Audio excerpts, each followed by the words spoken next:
Hello students, welcome back to my YouTube channel RPS commerce. तो RPS commerce पर आप सभी स्टूडेंट्स का बहुत बहुत स्वागत है।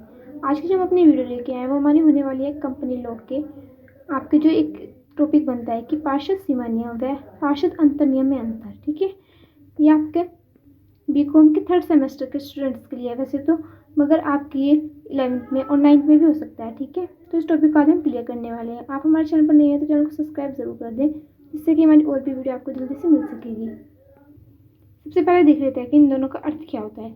तो अंतर का आधार पार्षद सीमा नियम में इस कॉलम में होगा और इस कॉलम में होगा पार्षद अंतर नियम।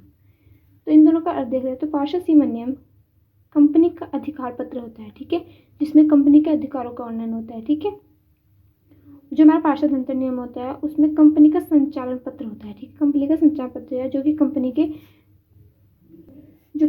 के संचालन में सहायता करता है। ठीक है,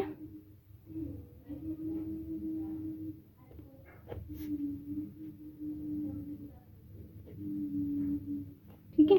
अब आ जाते हैं कि उद्देश्य क्या है कि जो ये होता है पार्षद सीमा नियम में कंपनी की सीमाओं का निर्धारण करता है कि किसकी कहाँ तक सीमाएं होंगी, उस सीमा से बाहर वो नहीं काम कर सकती। ठीक है, फिर जो पार्षद अंतर है ये कंपनी की प्रबंध व्यवस्था व संचालन का निर्धारण करता है। ठीक है, फिर बात आ जाती है इसकी आवश्यकताओं की, यानी कि पार्षद नियम से क्यों आवश्यकता है। तो इसका निर्माण कंपनी के पंजीकरण के लिए अनिवार्य होता है, यानी कि कंपनी का पंजीकरण होता है तो उसके लिए पत्र तैयार करना अनिवार्य होता है।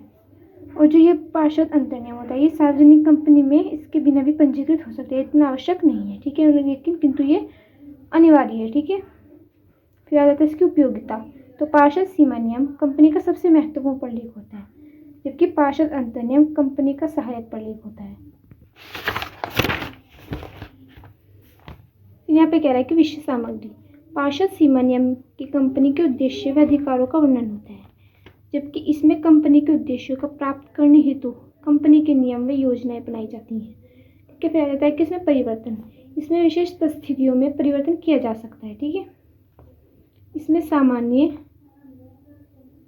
सामान्य प्रस्ताव द्वारा आवश्यकता अनुसार परिवर्तन किया जा सकता है। ठीक है, इसमें कह रहा है मुख्य संबंध, यह कंपनी तथा प्रवर्तकों व संचालकों के मध्य संबंध स्पष्ट करता है, जबकि यह अंशधारियों तथा कंपनी के मध्य संबंध स्पष्ट करता है। ये अंशधारी और कंपनी के मध्य, और जो ये है ये प्रवर्तकों और संचालकों के मध्य। ठीक है, दोनों में डिफरेंस हो गया। क्या जाता है कि सीमाएं पार्षद सीमा नियम कंपनी की बाहरी सीमाओं को स्पष्ट करता है कि कंपनी कहाँ तक और किस सीमा तक व्यापार करेगी। ठीक है, बाहर की सीमा को। और जो पार्षद अंतर नियम होता है कंपनी के अंतर की व्यवसायों को स्पष्ट करता है। ठीक है, फिर आ जाता है अधिकारों से बाहर किया गया कार्य।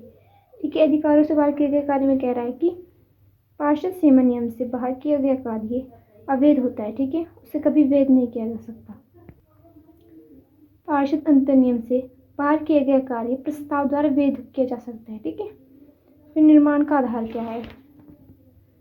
तो पार्षद सीमा नियम को कंपनी अधिनियम के अधीन तैयार किया जाता है, क्योंकि पार्षद अंतर नियम को कंपनी सीमा नियम के अधीन तैयार किया जाता है। दोनों में इसमें भी अंतर हो गया। इसके लास्ट के थोड़े से देख लेते हैं कि प्रभावित होना।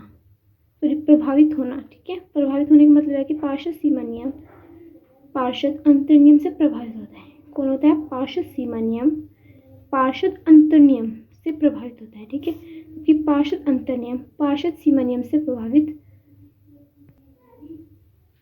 नहीं होता है। ठीक है, फिर प्रारूप पार्षद सीमा नियम का एक निश्चित प्रारूप होता है, जबकि पार्षद अंतर नियम का कोई निश्चित प्रारूप नहीं होता है।